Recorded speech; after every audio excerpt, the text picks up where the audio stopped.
Hi, I'm Matt DiClemente. I'm a partner at Stradley Ronan. I'm at the ICI's 2025 Investment Management Conference, and I just came from the session called Whack-A-Mole, Keeping Up with the States.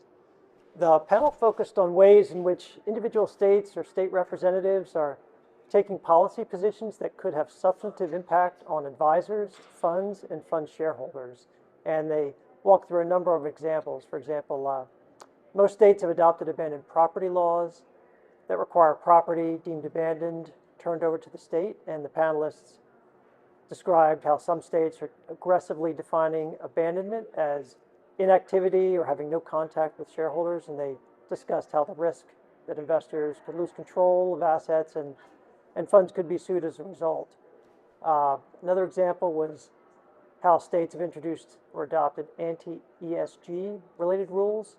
For example, rules that prohibit public retirement plans advisors from considering ESG in their investment process. They talked about how state attorneys general have initiated investigations into investment advisors' ESG practices and how a few lawsuits have been brought so far.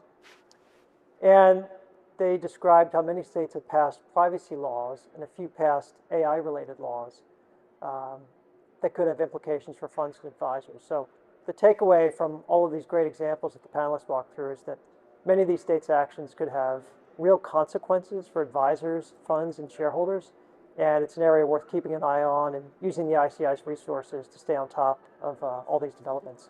So I think the impact on the industry is going to be that as federal regulators perhaps wind down a little bit, state regulators are jumping in to take their place, and funds advisors are going to have to spend more time and resources to stay on top of these developments that the states are getting involved in.